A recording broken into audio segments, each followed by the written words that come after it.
in the dying embers of human existence, as the asteroid, a behemoth the size of Texas, hurtles relentlessly toward Earth. The world braces for an apocalyptic end.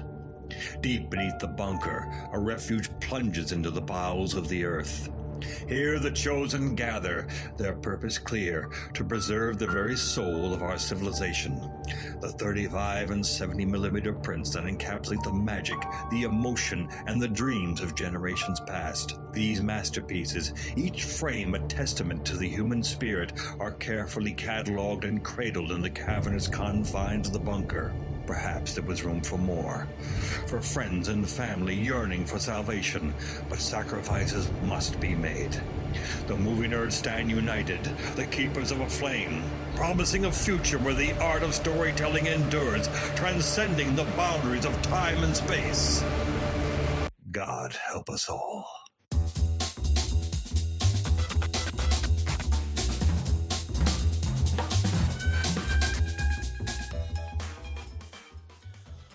Welcome to Back to the Frame Rate, part of the Weston Media Podcast Network. Join us as we watch and discuss films on VOD and streaming platforms, deliberating on whether each is worthy of salvation or destined for destruction in the face of the impending asteroid apocalypse.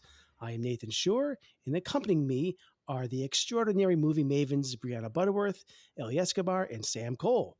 My first question to my co-hosts. You are stranded in a frozen wilderness and have a choice to make. Do you spend the night in a recently deceased horse carcass or a tauntaun carcass?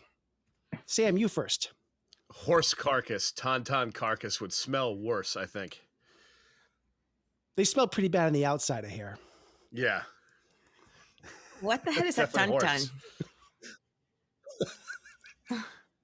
It's a snow creature from Star Wars and Empire Strikes Back. Luke Skywalker Han Solo has to cut one's stomach open. Is that really? To heat frozen Luke. Yeah. Oh, yeah. Oh, well, so much I know my Star Wars. Okay. Yeah, no, horse. Horse, I guess. This is a terrible question.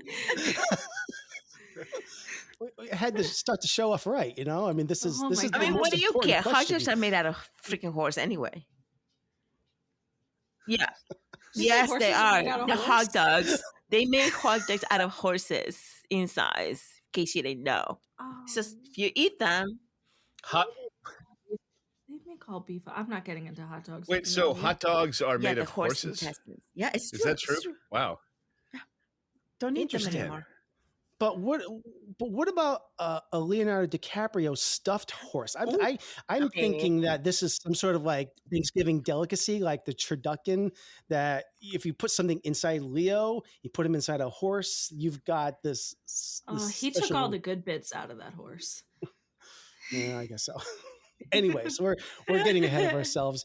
As you can tell, if you don't know already, we are reviewing 2015's from Alejandro Iñárritu. Did I say that right, Ellie? Close enough, maybe? It's close enough. Yeah.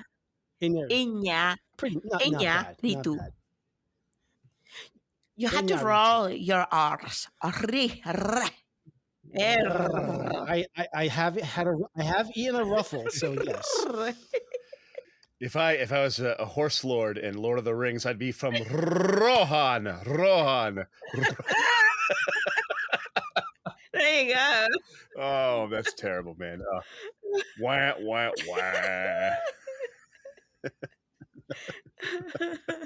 Let's get into our discussion on this movie. This is a pretty impressive bit of filmmaking I think we're going to talk about today. Hang on a moment while I find my missing document that has everything I need for this episode.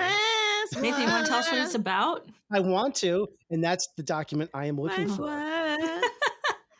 In the meantime, while waiting for that, you can revisit the 1987 Garbage Pail Kids, an incredible film. I think it was 87. It's a cinematic masterpiece. Give it another spin. Even better than that, I played on repeat Josie and the Pussycats this week. Holds up. Nice. Oh yeah. So I have here the brief plot synopsis of so you don't want to talk about Josie and the Pussycats? No. Which I have found on the internet. So here it is. While exploring uncharted wilderness in 1823, legendary frontiersman Hugh Glass, not huge ass, which I keep wanting to say, sustains injuries from a brutal bear attack.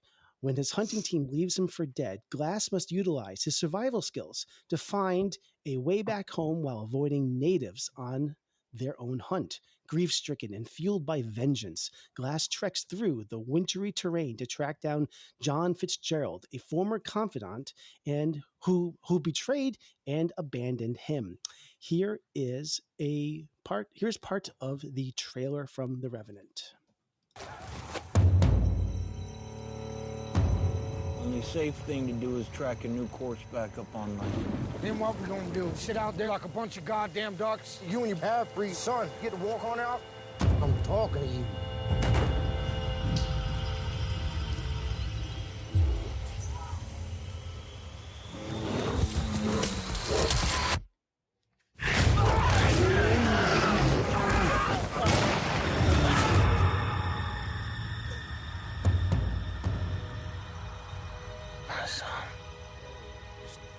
The proper thing to do would be to finish him off quick. He's to be cared for as long as necessary. I understand. You know what? How?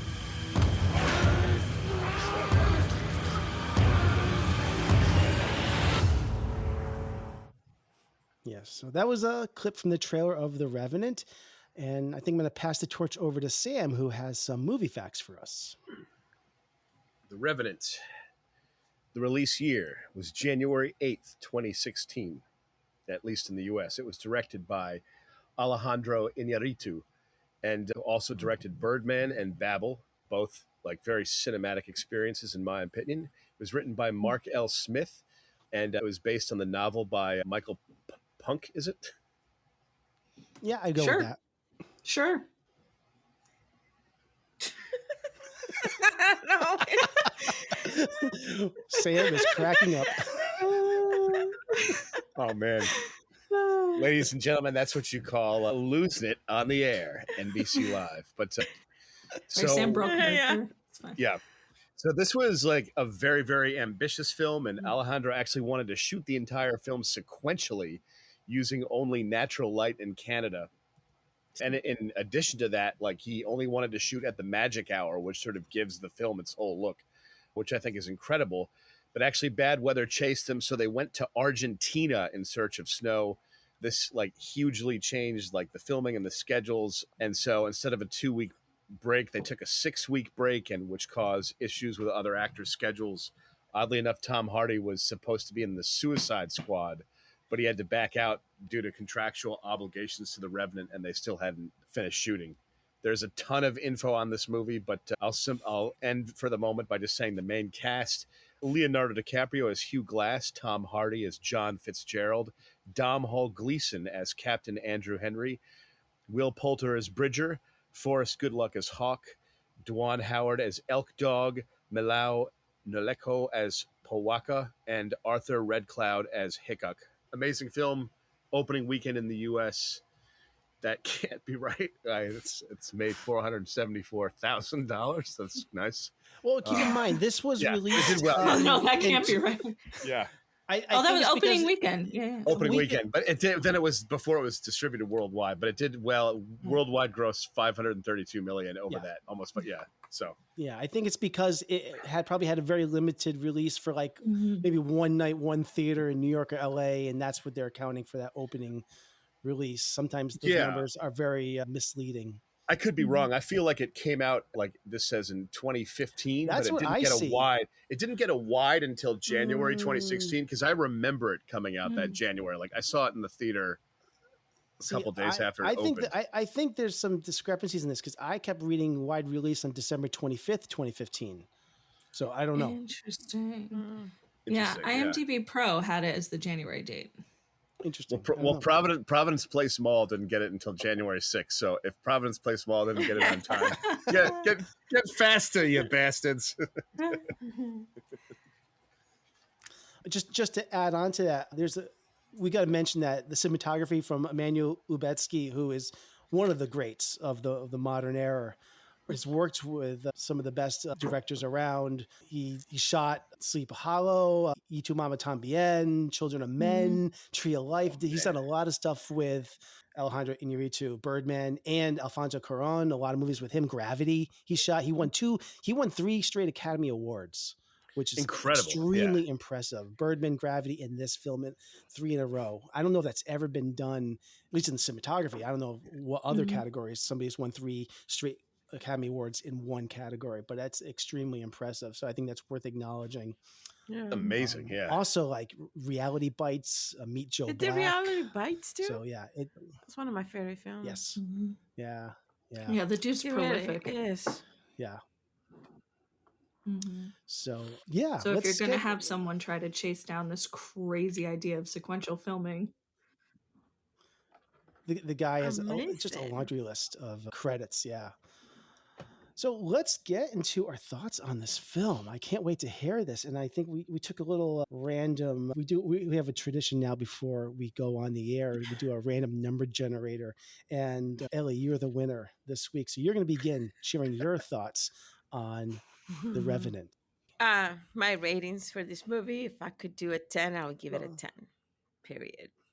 Because it's that movie that just grabbed you from the very beginning to the very end. I saw nothing wrong with this film, whether it was obviously director, because I am biased. He is my favorite director in the whole entire world. And I only dream as an actress to work with him one day. And I think that's why I study so hard every freaking day. And that's why I'm always in acting class. Because I dream of the day when Iñárritu says, "Are you ready for me, Ellie?" "Yes, I am. Alejandro. Okay, so anything that Alejandro makes, I'm going to love. Anything that Cuarón makes, I'm going to love. Anything Guillermo del Toro makes, I'm going to love. Anyhow, going back to Revenant, I saw this film when it first came out, and then I went and bought the DVD because I loved it that much that I wanted to just have it available. So whenever I felt like watching this film, and every time I watch this film, I cry. It doesn't fail. I'm like, my heart bleeds, my heart aches. It's so real to me, not just because of, the story of Native American, but it's so well written, by Alejandro and his partner there. Is it Smith? No, what's his name? It's the other guy that wrote the story. But isn't this an adaptation? This is from a book, right? Yeah. Yes. I don't have that information in front of me. Sorry. So anyhow, I'm so glad that we did it, that we actually saw the film. And I have to say, the music, the cinematography, those places that Emmanuel took us with his camera are unlike anything else I've seen, right? So it's like the fact that they shot this film in that kind of weather, that was so real to me. I think if they've done it in a stage or something, it wouldn't have had the same effect. But it's Alejandro, and Alejandro does not like to do fake stuff. He's gonna go hard. He's gonna go with the real thing. This is why I love his filmmaking. And so I loved there were parts in the movie that just really touched me. It's from the very beginning when he is holding his son, and he says to him, "Fight until there's no breath left in you to fight." And I thought, wow, what a profound line for me. And the other line in the movie is when he tells them that he should stop trying to make them hear them, the white men, because they don't hear you. They only see your skin color. And boy, that's so profound to me, because like so many times in my own life, living in the United States, is exactly how I felt. I haven't been heard by, like whether it was school or at my work, my employers. It's almost like it didn't matter what I said, And I remember one time somebody said the same thing to me. "Don't even try it, because all they can see is your skin color." And so I totally related to that line when I first saw it. But from the action to the emotional part to it's got so much heart. It's got so much love. It's got what's the word? Grit. That one, yeah. It's got grit. Mm-hmm. There aren't very many females in this film, except for like the wife that appears from time to time, and the other girl that gets kidnapped, and except for that, and then the whole struggle that he had. I mean, I felt that I was there struggling with DiCaprio the whole time through the snow, through the rivers, through the anguish, through the heartbreak of seeing his son being killed, And then when he found the Native American that was eating the buffalo, is it a buffalo, right? The buffalo? And he's just eating that. By the way, I met Arthur Red Cloud back in 2019 when I went to. I saw those pictures that you posted. That was amazing. Yeah. He not only did Iñárritu make me have a profound moment with his film, but meeting Arthur Red Cloud gave me another profound moment that year. It was in this around December 2019, just before the pandemic hit. I was in Sacramento doing a film, and he was in the same film, and I met him, and he came up from across the other side of the table, and he sat next to me, and he said to me, "I need to talk to you." I said, "Oh." It was so surreal to talk to this man. He gave me such a peaceful feeling, and he told me about his vision for me in this industry. And I won't reveal it here because it's something that's just between Arthur and myself. But just know that knowing the vision that he saw for me just left an imprint for the rest of my life. And I think this is why I work so hard as well, because I know and I believe in that vision. And he also told me what my spirit animal was, which I never knew. And he said, my spirit animal is the peacock. And I said, why the peacock? And he says, I'm not going to tell you. I Great want you one. to find out. Did you have lots I of know. footage? He said, I could tell you why the peacock, but you got to go and do your research and find out why the peacock is your spirit animal in Native American and indigenous. So I did, and I researched it, and I realized, yep, I am the people. I am this. That is, I can see why it is the spirit animal for myself.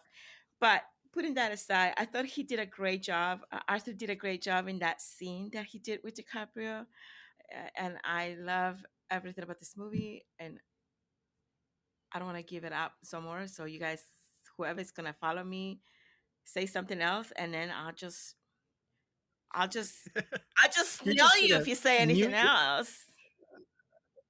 I will nail you. Ellie. You're doing an absolute mic drop right here. I can tell that because I don't know how anyone's going to follow you up through this. I love that you have such a personal connection to this film, and it's clear that your emotional attachment to this is strong, and I love that. I wish I had a particular film or a certain film that I felt that strongly about. There are films that I love and I have a connection to, like my childhood or or something like that. But I can't say that I probably have anything that I feel like I am that is like part of like it's somehow embedded in my DNA somehow. And I feel like I feel that way about Corvette Summer with Mark Hamill, 1978. It just touches my heart, like it's an incredible film. Oh my god! Only you, Sam. Only you. So I have the unfortunate situation of following up. Well, you do a great job, Ellie, but I'm going to do my best here.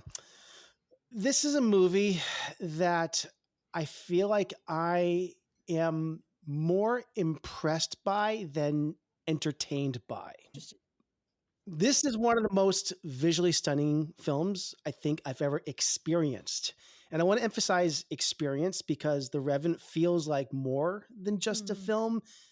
It is an immersive experience. It's almost like National Geographic documentary in some ways, and the way it's so hyper focused on exploring nature and some of the themes.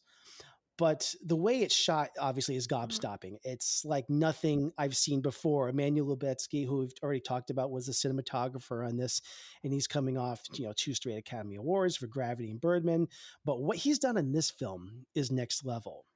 And it's shot almost, it's not quite, but it's almost shot like cinema verite style in many ways, putting the audience right in the middle of the story. It's got all these hyper, like very dynamic, wide angle shots where him and Alejandro put the subject, the characters right in front of the lens, and you see them in focus, and you see all their surroundings all in sharp focus. And the way this camera is floating, I don't know if they're using techno cranes or whatever they're using, but it is just something I've never seen before in a movie, which is surprising that this is the first time I've seen this technique really implemented, maybe in this kind of movie.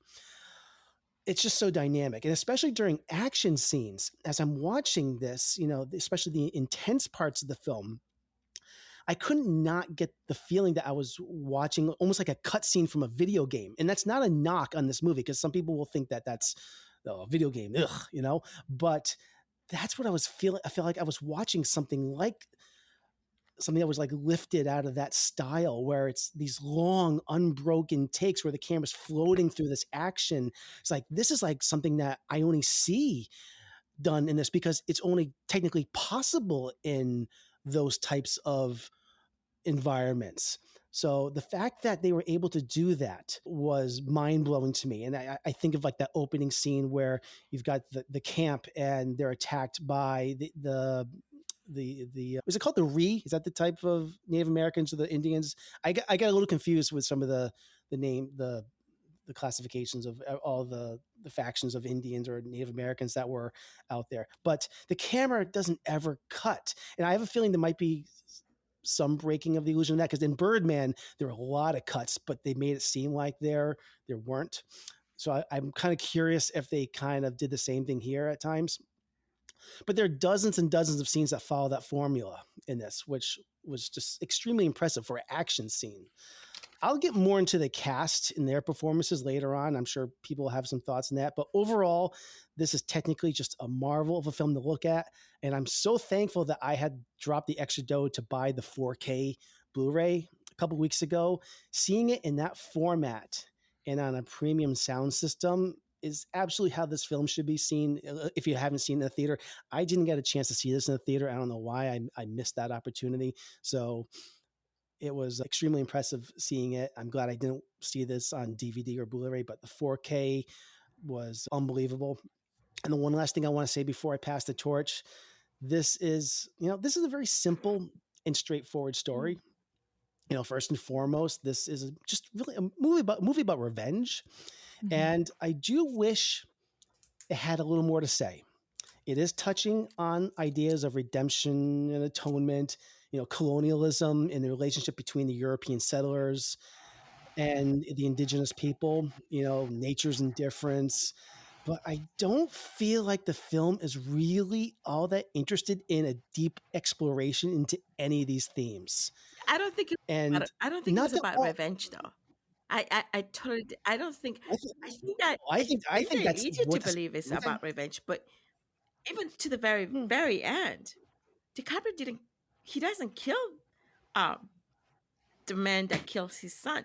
Any father, any mother would do that out of revenge. But do you remember what he says at the very end? It's in God's hands. In God's hands.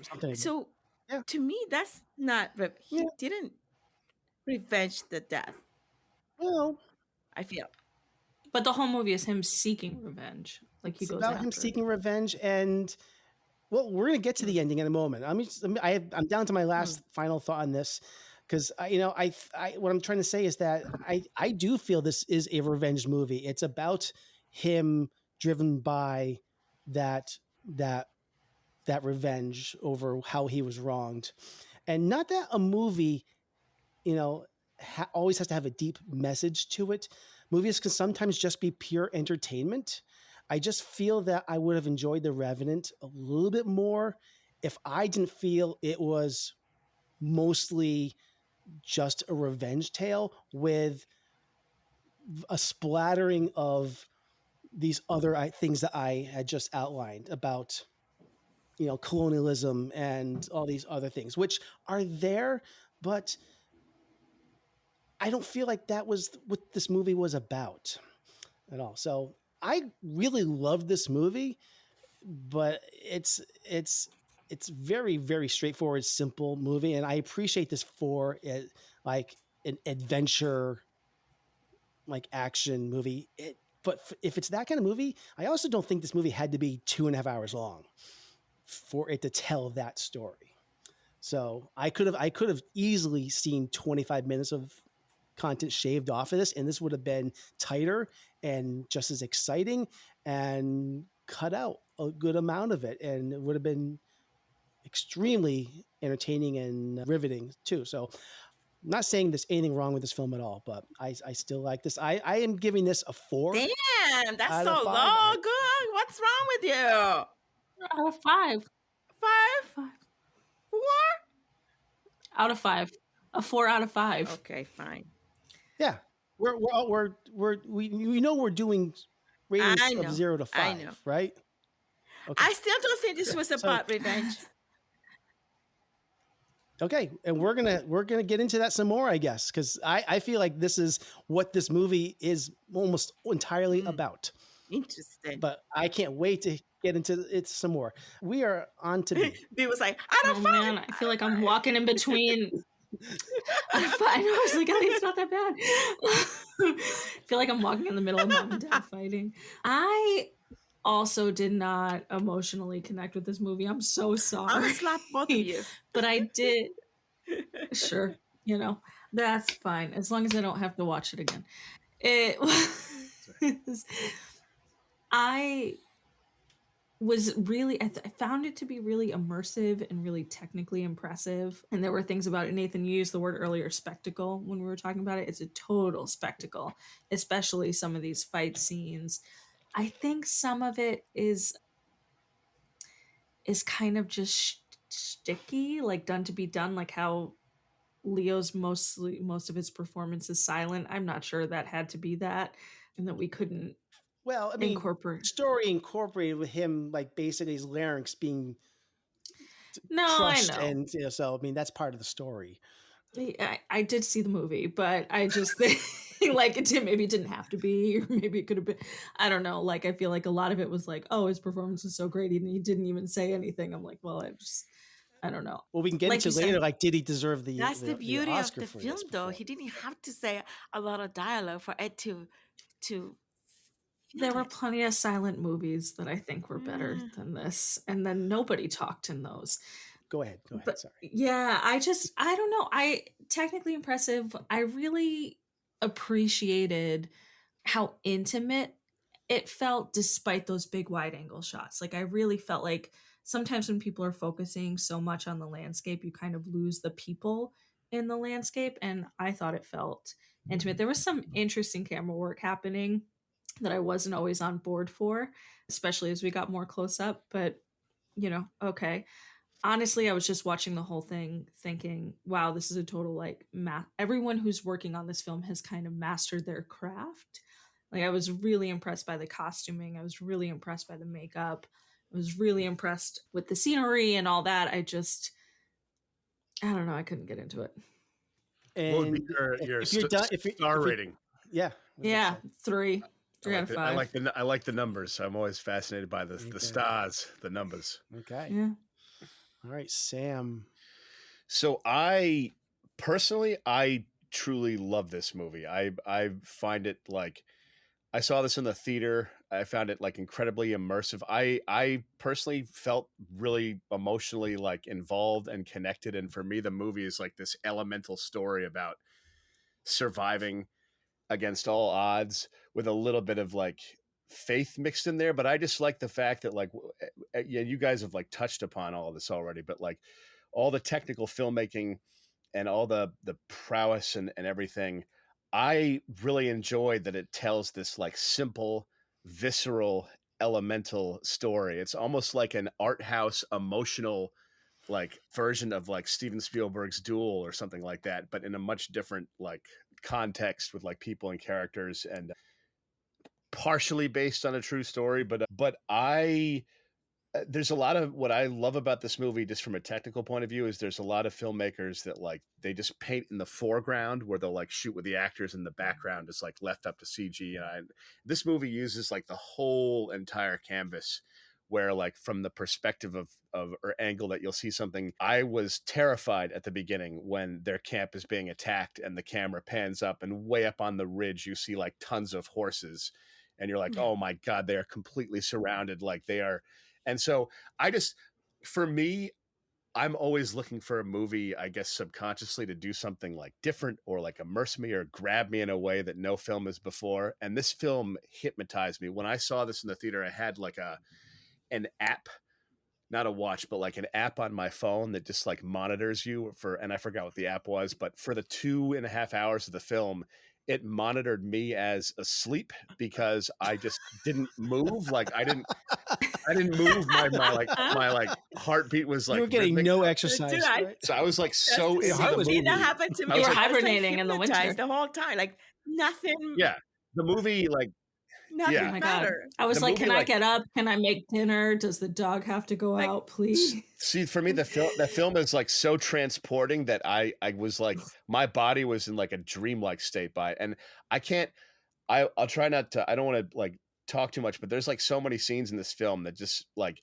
blow me away, and I feel anxiety and like emotion. And like when he's walks up the hill and he sees that giant herd of like, I think it's buffalo or something like that. It's or like lighthearted alleviation that that there's so much heaviness and darkness in the movie, that when he's like catching snow with his tongue with the other guy that saved his life, That's my favorite scene. and it's just like, and I love that scene has so much heart, but it's like the only scene that has that what were much you heart. watching, babe? We What were you smile. watching? no, see, I felt that.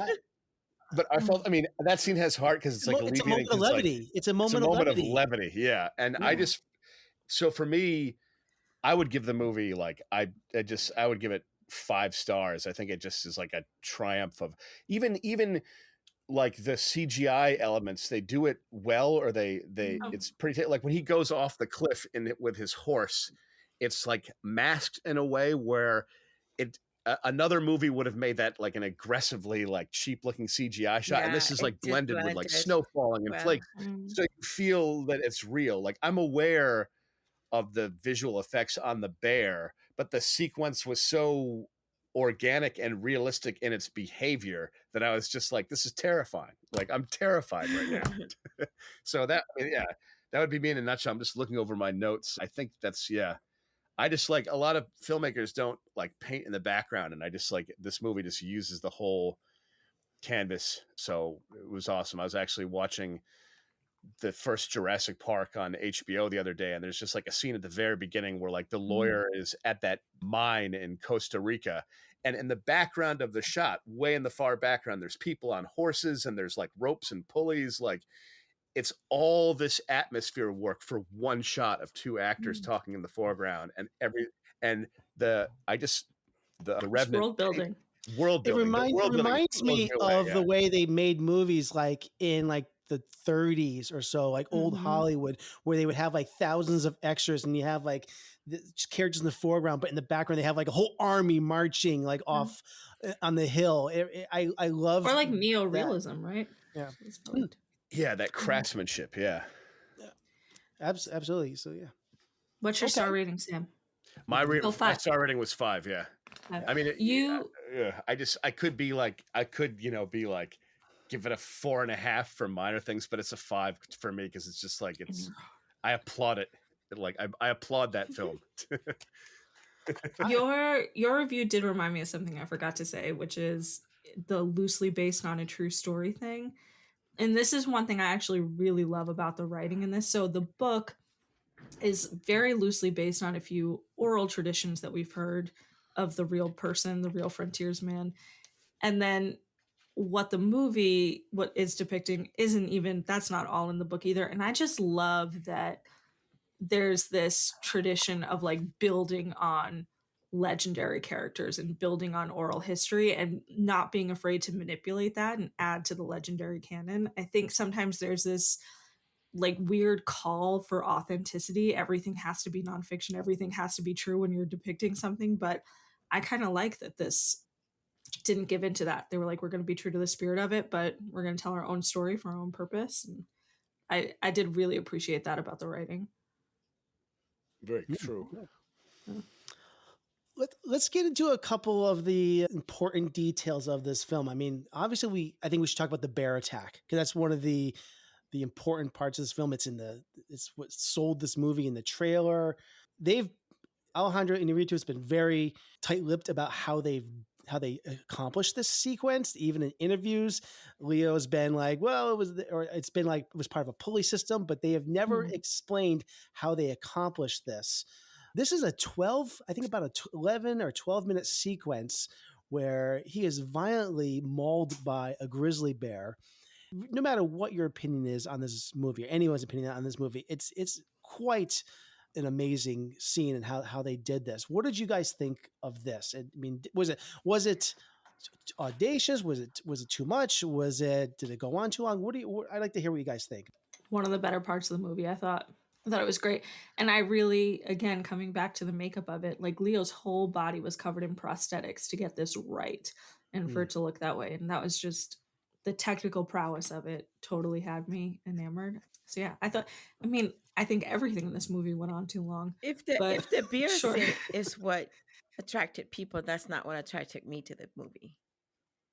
Because I know it's not, obviously a real bear, and they're just trying to portray it, but that's not. So to me, it's just a CGI make-believe bear attacks Leo, whatever. So to me, that scene is not what really stuck with me. So that's not the reason I'm attracted to this film, right? Because obviously that was a great scene. It was a great scene to see him fight with the bear, or whatever the bear, and the mama bear. It's funny because the mama bear is protecting her cubs. Well, guess what? Yeah. Leo is protecting his son. And there goes to see that no matter what kind of animal you are, if you're a parent, if you have a kid, you're going to become ruthless. Because I know if anybody comes to hurt my son, as nice as I am, I'm going to freaking come after you. You don't touch my kid, period. It's also, Leo is a trapper, a fur. He's out there hired to collect pelts. So this is nature also fighting back and getting its revenge on him too. You keep saying revenge. Yeah, and even I though don't it's see like the revenge though. Like I see did not revenge everywhere. at all. And I know that the actual book says it's a story about revenge. I did not get that from the film though. If the book might be the story, if not revenge, indifference. Also, nature's indifference. I mean, because it has no. I don't think it's nature's indifference though, because here we are. Nature is nature. We are imposing on nature. We as humans are imposing on nature. They have the right to be there. We don't have the right to be there. We don't have the right to come to the mountains and try to take out a bear and their cubs. We don't. So it's not that nature is indifferent. It's that we are intruders to these animals. That's what I liked about in terms of like the bear scene. I thought the behavior of the bear, like the way it protected its cubs, like what I liked about the way that scene was done, like, yes, I was aware of the CGI work, but like it behaved like a real like mother grizzly bear. And like, I thought that suspense was well built up because like you see the two cubs come out first, and then your first thought is like, oh shit, he is not he should not be around here. Like, the mother bear is going to appear, but you're not sure from where. So like, the staging of that scene felt very realistic and in nature. It didn't feel like action movie scene where like a bear just pops out and is like, it didn't feel like The Gray. The gray is like straight up action vehicle wolves where they're like rah, rah, rah, rah, rah, rah, food, rah, rah, rah, attack. They're like the as entertaining as the gray is, the wolves in that movie are like Yeah. video game wolves. They're like, Yes. come back, attack, attack, attack. Level 1, level 2, more on the hill, attack, attack. That's You know, right. like yeah. Here's a question for the crew. Since we all watch movies like regardless of when they were made, how do you feel about watching a movie? Like, does dated visual effects take you out of the movie, or can you kind of glaze over it pretty easily? Totally depends on the storytelling and the. I mean, like Mhm. case in point, like Empire Strikes Back, Star Wars, Yeah. 1980. There are some dated effects, and they do not look realistic. But the storytelling and the music, the whole, I think, The atmosphere. even with dated effects, it really comes Yeah, down to I the agree with Sam. storytelling. Yeah, I So if it's a movie that's like agree. dependent on the special effects, like a bad disaster movie that's dependent on special effects, and the special effects are terrible, then the movie sucks. There's also a period like between, I feel like 1997 and 2006 where they really did not. Rough. It was a rough time for special effects, and it is hard to get past some of it. But you know, a good story is a good story still. Mhm. So I want to say that yeah. Bear did a I'm with Sam. move that my dog does all the time. And I was like, oh my God, that's my Lola Bear. Because he called my dog Lola Bear. She was Your dog It is like a little bear. bear. So I was like, oh, Yeah. Lola There's Bear. some- Yeah. Yeah. I- Outdated There's some, effects like- don't really bother me. I'm on the same boat as long as it's, fairly decent storytelling. I can just sort of move past it. But I'm asking because this was my first watch of this movie. I had never seen it before. So sometimes, like, when you see that kind of effect when it comes out, you're just like, oh, okay, that's just what this movie looks like. And then years later, when you revisit it, I was like, oh, I can see, like, we've gotten better. We've gotten better at this. Oh yeah. I wonder if this should be something that Alejandro Iñárritu might revisit to like improve the effects Remaster. down the road, remaster. That would be interesting because it, who knows? He adds a Balrog from Lord of the Rings, and that opening scene is just coming in like roar, like stomping on people in the camp. They're like, "Get the furs, get the goddamn furs!" We're gonna Alejandro might just reopen let Guillermo do it instead. Yeah. Yeah, we can remake this now. Yeah, why not? I want to ask you guys because I want to talk about Tom Hardy's character, John Fitzgerald, because I think hot. he is a fascinating, Ah. fascinating character in this. I'll start because I think that he's set up to be obviously the villain in this, but I think he's a very complex character. We're set up to like want to hate him. We do hate him, but at the same time, I kind of understand Do him. you? I think he's a victim of his own culture. And again, he's not a nice guy. And the guy, but he also just wants to get back safe and sound and get paid. And I thought the film did a good job, not making him pure evil, but he's just someone who's scared and thinking that there's something always just lurking out there that could be out there to kill him, whether it's the elements, some animal, or the Ree. And he makes some horrible choices, but I think that he's set up to be just a really flawed character, but not a pure evil character. And I like when movies do that, where he's not just like the mustache twirling villain. And I did appreciate what they did with his character in this movie. Oh, I don't think so at all. He gets worse and worse, but I think he starts off as somebody who's like, hey, he just wants to get took the captain's hair off. Well, I'm saying he goes down a dark path, but I like the fact that he. I do like at the beginning when he's introduced, they show how like impatient he is compared to other people. He's like, "Oh, we got the fur trap." He's like, "I'm gonna rush here." Like he's intense and he's distracted and is like when he's interacting with Leonardo DiCaprio at the very beginning, I like that he's not even making eye contact with him. Like he you can just feel his energy, it like comes through in the beginning of the film. He's a liar. Like, he's a thief. yeah. He's a killer. He's somebody. I like the fact that he is making the tough choice to like it's his staff choice. it's the whole I am what's curious as tough to the choice? tough It's- choice. He's it's like, like- who do I kill it's first? Kobayashi's Maru. It's the whole like decision like are we here to save this one person but risk the whole camp? You know, I mean, like he's in some ways thinking No, rationally. oh my God. So if you're in a group of people and they were stranded in the snow and then one of them gets hurt. So if Sam gets hurt and we're all stranded in the snow, Nathan, you're going to be like, well, we're going to have to leave Sam behind because he's going to like kill us all after all. Well, if Sam was attacked by a bear, and I resent that it's like, oh, who of this group gets attacked? Sam. Let's throw him to the bear. It's like, Sam's think about this for jerks. a plausible scenario. Sam gets attacked by a bear, and we are having to carry him across, I don't know, hundreds of miles, and at the risk of us all dying, you know, I don't care. understand the We don't dilemma leave here. nobody behind. I'm just saying I understand where he is coming from. I'm not saying he's a good guy.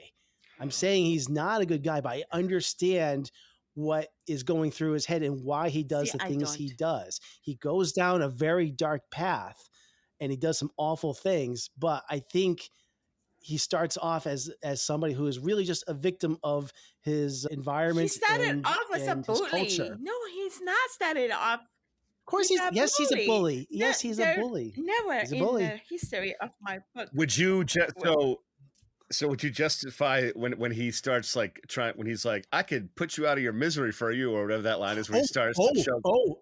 We got to talk about that. That's huge. That's rather evil in my opinion. Okay. No. Oh, stop right there. Everyone, stop right there.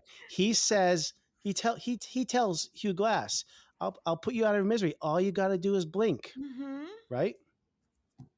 Mm-hmm. So Leo holds out for as long as he can, maybe, but he does blink.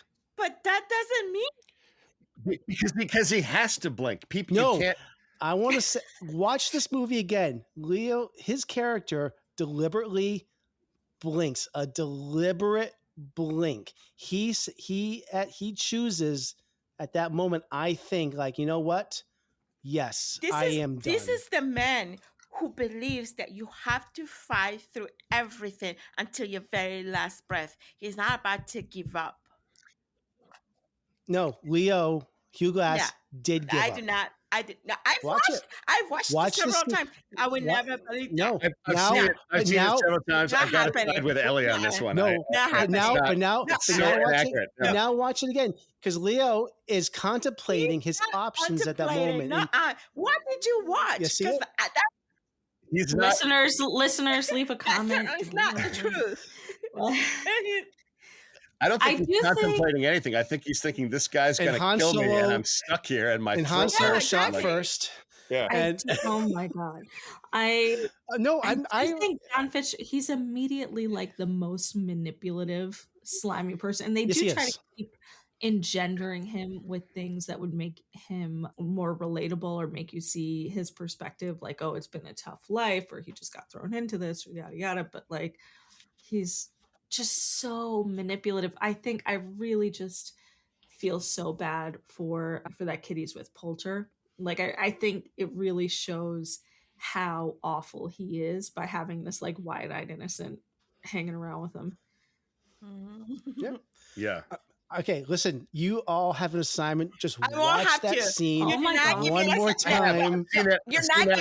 I've seen that scene. I'm not watching. I've seen the film like 6 times. Is that inaccurate? He does not know. I've planted the seed in your head. No, you did. There's no seed planted in my head. Let me tell you something. There's no seed. You have doubts. You all have doubts.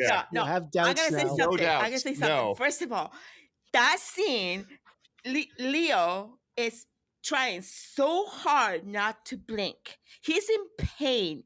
He's in so much pain, and he's trying so hard not to blink that he's telling him, if you blink, I'm gonna fucking, excuse my language, I'm gonna fucking kill you, right? So Yeah, and Tom Hardy's evil because he knows he has to blink eventually. So he's like, give me the signal. Exactly. But like he's like, I just want to kill you. like- Yeah.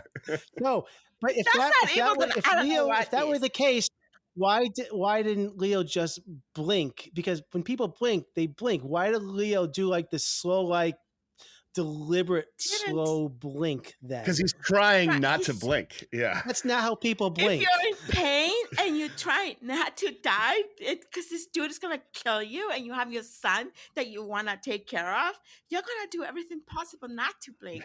And then after a while, you're going to have to blink. So I think And he can't slowly- breathe. Yeah. I like think he's- I think he submitted. I think he submitted. I think he slowly submitted in that moment. blinks. He submitted to the inevitable at that moment. The beta Leo has submitted. Okay. I will not be watching All that right. again. I disagree wholeheartedly. don't. Yeah, that's just Yeah. like, yeah. I'm just not watching this again. So You know. Speaking of, we talked a lot about the filmmaking of this, but Leo did. I mean, he put himself through hell Yeah. in this movie. I mean, we talked about he won the Oscar Yeah. for this, but he was eating bison liver and Mhm. raw fish, and he was getting in like I don't know, like freezing water. I mean, and this 100 wa- pounds of clothes. this like 100 pounds. this was no ordinary shoot. This isn't just Mhm. about like great filmmaking and cinematography. Yeah. This was something that was I think that we have to discuss for a moment, because was this even like ethical what was done on this movie? I mean, he obviously submitted to doing They're all to It doing isn't these wrong things. if the But- actor wants to bring the story to life naturally and realistic to the audience. It's, I think it's Yeah. unethical because the movie's not good enough for What's it. that? But that's the movie were better. It'd be more. No, I mean, I think he gave a great performance. I just didn't always like the way his character was used. No, it's not. It's not unethical. I think too. I'm not. It was a joke. It was a joke. Such Of a course, weird- of course, it's not unethical. It I'm would just be, saying. it would be it's unethical just like if the director asked someone to do something and they told them, the actor says, "No, I'm not doing that," and they still force them to do it. And that would be unethical. absolutely. I think the movie is as good as it is because of the manner in which it was made. Like it's just such an experience. So like there was a vision for that. I will fight you for this Obviously, you movie can't, until like, there's make no every breath movie like left that. in me. I'm glad that it has fans. The redeeming qualities are the filmmaking for me. It's not. Yeah. I didn't connect to the story, but the filmmaking, immersive. Well, he fought for his Oscar and he got it. I mean, this was. Deserved it. I kind of feel like this was like one of, what do they call it? Like an Oscar where they give it to you just because you didn't win it for Shutter Island or The Wolf of Wall Street, but Like a you know what? You Oscar? put yourself through hell. So we're gonna Wow, give so you it you for don't this think he one. deserved I it? can't- I thought No, he did. I thought his performance was really compelling. Like I don't think they gave it to him out who- of pity. Like who- yeah, it's ridiculous. Nathan, everything you're gonna say from here on, it's not gonna be. I'm gonna fight you for it. I'm gonna fight you for it, boy. I'm just saying. I feel like I think he was better than The Wolf of Wall Street. I'm gonna tell you right now. Well, he was great in Whoa. that film, yeah. I'm But just. he I didn't have think to that go this through the was physical making up for it. experience that he went through in the Revenant. Is So that alone, is that? But is that? Does that get him points? to me, as Is an that, should that get actor, him points? if It wouldn't get him. It wouldn't get him points if his performance Yeah. were really bad, but his Yeah. performance was amazing. Yeah. So it's like, Yeah. yeah, Okay. next, bring it on. they don't give points Yeah. for the sake of points. Like, oh, let's give him best supporting actor because he did that wire work really well. You know, like Bring it it's on. like- Next, Nathan. Next. Go on. No, I'm just saying. Let's talk about the end. Ending's interesting. Him and Tom Hardy have their fight around the river, which I thought was a great scene, intense, Mhm. good fight sequence. We talked about this for a moment, Ellie, where Tom Hardy's character is defeated and he doesn't kill him. He does say that this is in, I think, what was the quote, Mhm. like it's in God's hands, and floats him down the river. And there are which Native Americans are there? Because I was so confused which group was It's which. the Who's Ree that's over there, yeah. Is it the Ree? Poaka. Isn't she Yeah, with the she's Ree? with the Ree. Okay. Mhm. Okay. We didn't even talk about Because that the son subplot is of this movie too. Pawani. Yeah. Mhm. Okay. And they finish off Fitzgerald. And I don't know how I felt. I don't know. I'm kind of mixed on that, on the ending. He didn't take the revenge. He left it. See, was it really God that took the revenge? He knew what was going to happen if by putting Tom Hardy in the river. It was his fate was sealed at that moment. I mean, it wasn't really God determining what happened to Fitzgerald. That's why I was like, no, it's not God. It's the Ree that's Mhm. going to take you out. So I was just like, thought it was a really fitting demise yeah, for his character. Like, I mean, yeah, I it's liked fine. how he went out. Yeah, I Yeah, thought it I was more mean, than fine. I thought it was really good. yeah, I mean, it was. I enjoyed it. I'm not saying anything wrong with it, but I just thought it was like, well, that's not really God taking you out. I thought it was great, but I thought it was like murder by proxy. But I did think it was an appropriate way for him to die. Yeah. Yeah. And then the final shot is him looking right at the camera at us. What do you think that's inferring?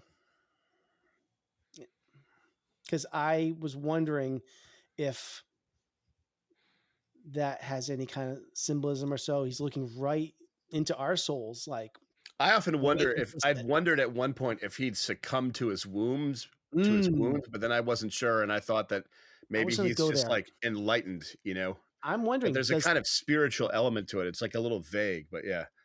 does Hugh Glass survive? He's I don't know. dead. I kind of get the feeling He he's was not. dead. He was. Yeah, I He don't think scalped him. I don't think he can survive a scalping. Can you? No, he's talking about DiCaprio's Oh, character. If he thinks he lived at the very end, I think he survived, but I'm not. It was ambiguous where like he could have been like fading, but maybe it was more like a spiritual ending where like he'd met the end of his quest, and it's like the first time he's like taking a breather. So when he's looking at the audience, he's just like I got from in that his like scene thoughts there. to me when he ends, it's that he's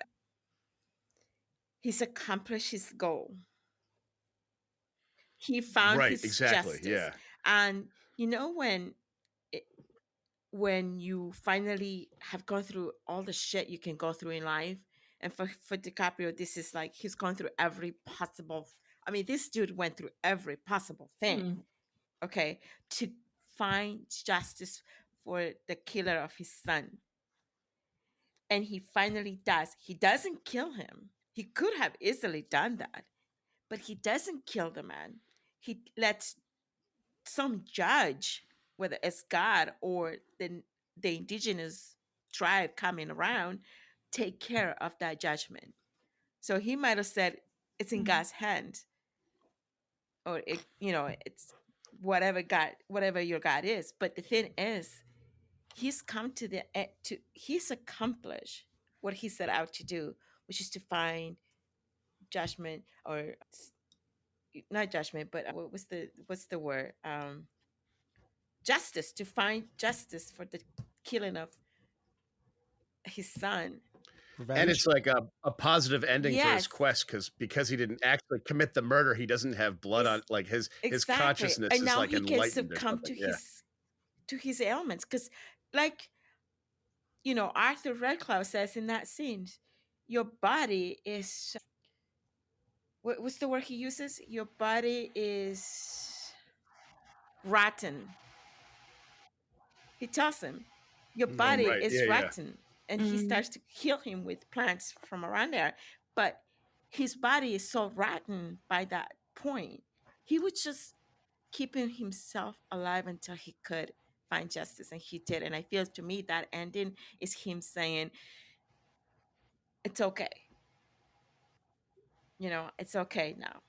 Okay. And Mm. I think he probably did Yeah. succumb I hear that. to his Yeah. wounds. it seems like, but I like how it's like ambiguous, where it's like it does seem like he's succumbing to his wounds, but you leave him off on a Yeah. hopeful note. Where it's like it'd be much worse if you see him, like if he slumped over and like you just saw him died and the camera pulled back, it would like send the wrong message, you know? Like tonally, yeah. All right. I think too he went out on his terms, you know. Right. Yeah. And I think like that final look in the camera to me was like a chin up, you know, like a little almost cocky, you know what I mean? Like, this is my story, you know what I mean? Like, I'm writing this, you know. Exactly. He's like he's I been liked it. through the gauntlet. Yeah. Yeah. I want to take a break for a moment before we get to our closing thoughts and our MVPs and our decision on whether this is going to be included in our vault or not. I want to invite feedback to our show because, you know, I think we've had some good and some different opinions on this, and we want to hear what you think. You can email us at backtotheframerate@gmail.com. We have a Facebook, Instagram, Threads, and TikTok page. That handle is Back to the Frame Rate. Also on Twitter, Back Frame Rate. And of course, we have our newsletter, which you should definitely sign up for, Frame Rate Monthly.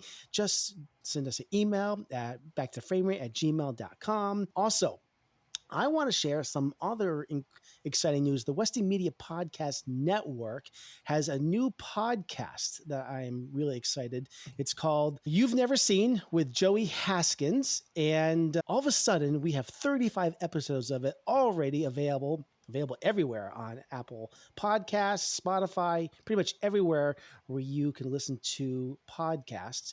And that's called You've Never Seen. And there's a link to it that I'm going to put in the show notes here.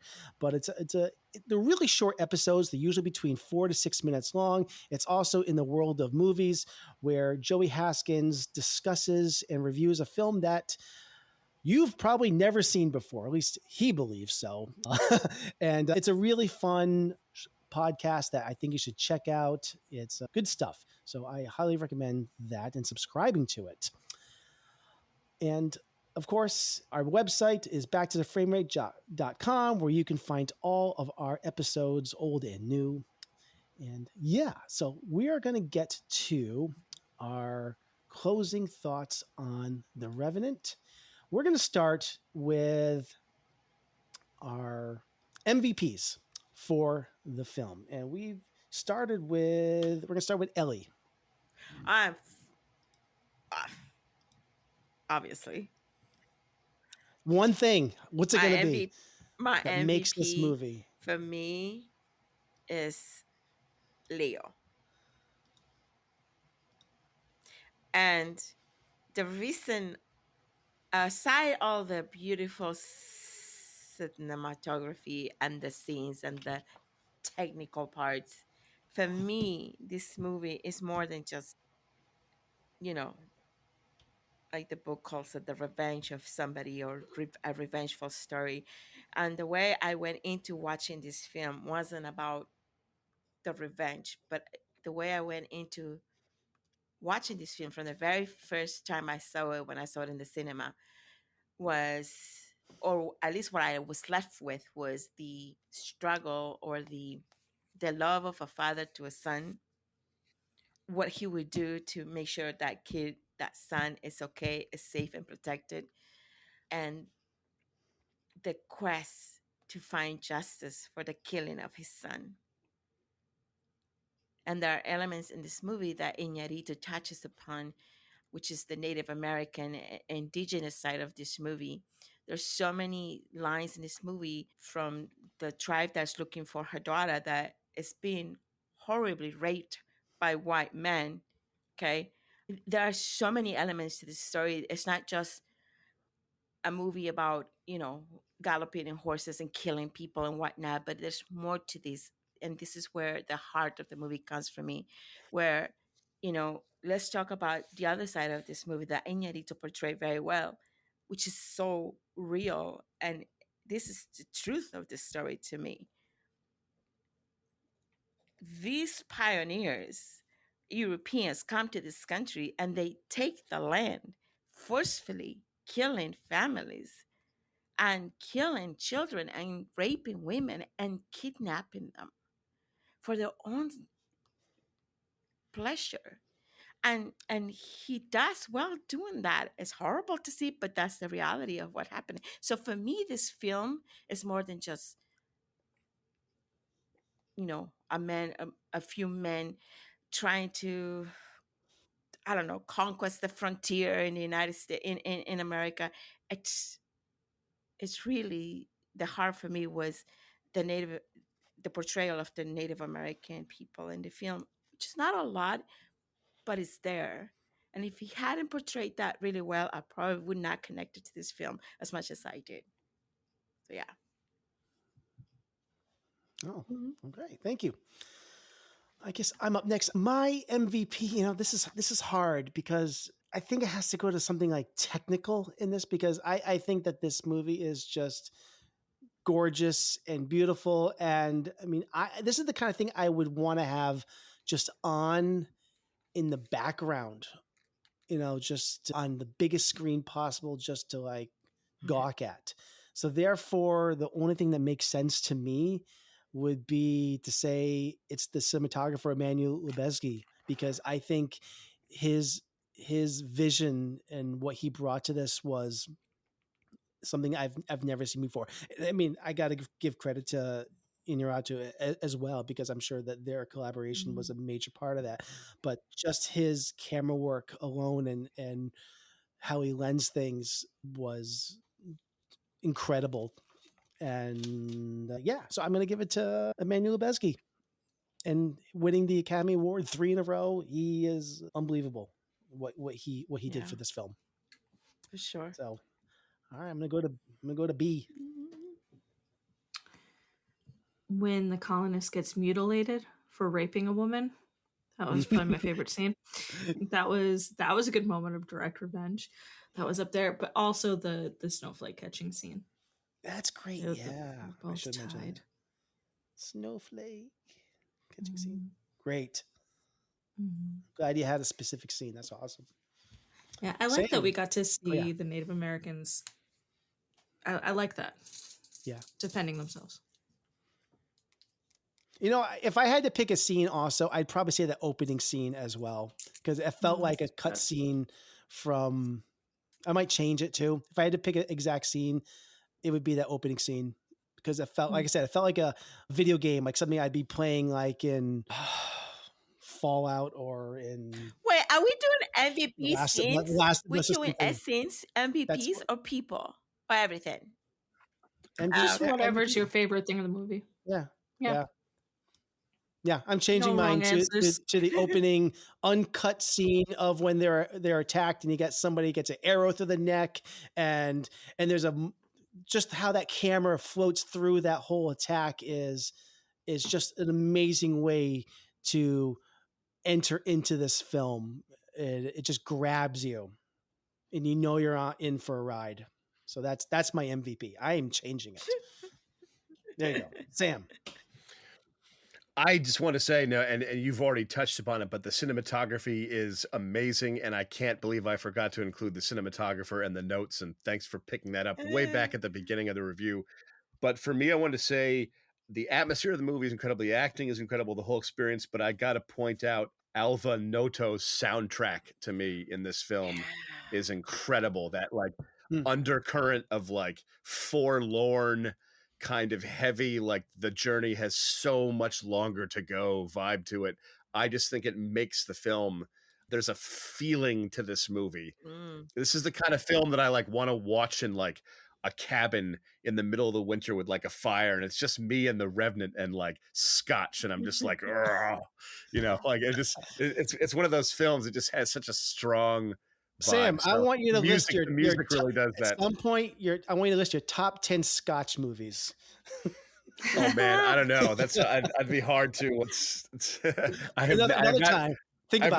really have not given it that much thought. I don't know if there's 10 whole 5 movies. Yeah, I feel like it's a theme that's come up a couple times. That's why. I'll tell you, Dante's Peak is one of them with Pierce Brosnan. That's a great Scotch movie. Yeah. Good. All right. All right, so that's our MVPs. Now, one of the most important things to get to on our show is, does this movie get entered into our vault or get exiled into the fiery asteroid apocalypse. Ellie, you are first, and I don't know if there's much suspense in this, but what say you? What say I? Yeah. For all the reasons that you've mentioned over the last hour, I'll just think we can safely Well, say yeah. I mean, come on. yeah. Okay. We get it. Okay. I am gonna say just because this is the best at so many things as far as cinematography and spectacle and scope, and it does so many things incredibly well. It gets major points for that. Do I want to see this movie again anytime soon? I'm in no rush to see it. I feel like I have experienced. Yeah, but if this we're talking movie. about the vault and in an apocalyptic moment, why wouldn't you save it? I want to see something more entertaining. That's why, because I said before, I think this movie is more interesting than entertaining. But should this? I'm also thinking about the future, and if I want to say, hey, this is how you make a movie that will blow you away with visuals and single take Good. action sequences. This movie does it better than any other movie I've ever seen. Learn from this. This movie has something to teach us about the art of filmmaking. This is why this movie has value to me, and it's We not always about the want to story. teach. We always That's want the to thing, learn. and that's the thing. So, and is that enough to put it in the vault? And I'll say yes. So we're on to B. Someone has to be the voice of reason here. Yeah. It's a no for me. We're gonna have so many amazing movies that are so technically well Maybe. crafted. Yeah. We're only like 4 in, Ellie. We got time. We had time. We I don't can't. know I don't mean to interrupt you, but I don't think I've never seen a movie this purely technically this done. well crafted. It is short on Yeah. many other things, but I agree with you, B. It's got its story shortcomings and emotionally shortcomings for me as well. But go ahead. I'm sorry. No, that's pretty much it. I mean, I love that it has its ardent fans. It's like I feel like the outlier here. I get it. I feel that way about a lot of films that other people aren't as passionate about, so I can empathize with that, but this one just didn't do it for me. So I'm okay leaving it out. I would put it in the vault. That's just me. I lose. We're all winners. Just don't eat a winner, okay? Because it comes from horses. Oh my gosh. That scene where he gets in the horse, man. That was a tough watch for me. All right. I do think they should have a Revenant Lord of the Rings crossover. That just makes no sense, where like he crawls out of the horse and Gandalf he's like, "What on earth are you doing?" So guys. Hayek makes him that medical shed, and he's like, "We need some king swella." Can you imagine like Gimli like attacking? He just comes in. He's like, "With my blade." So very important. We have this.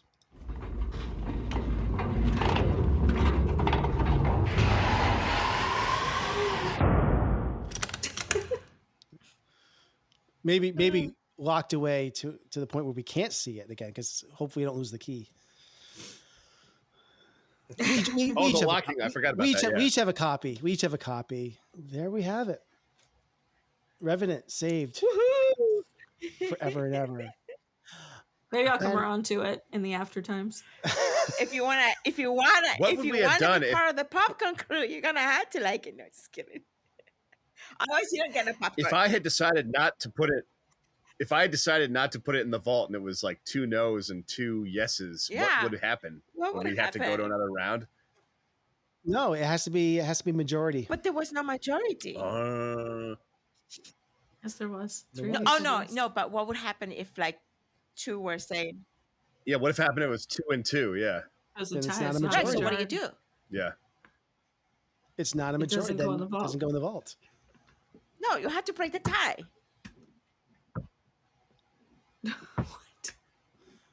We can talk about changing the rules to this if you want, but I'm just saying we agreed that it has to be 3 out of 4. The funny thing with playing the tie is then you have to force someone to change their opinion. Be like, one of you It's like 12 Angry Men. fucking change it. Change it. Yeah, there you go. If you don't change it, I'm going to come to your house and beat you. Oh.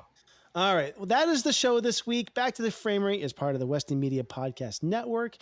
We also wish to thank Brian Ellsworth for our show opening. I keep forgetting to thank him for that. On behalf of all of us, we bid you farewell from our Fallout shelter.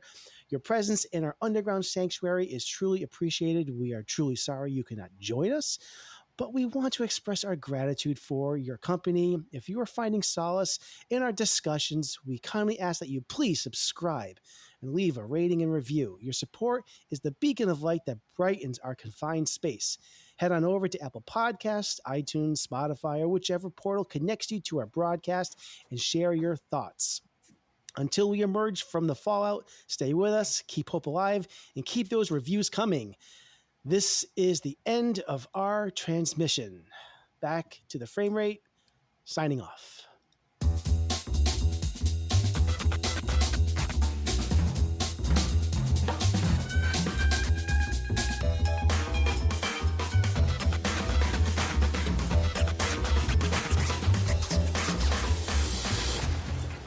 I want you to know it's over. Well, Bye. bye. Bye.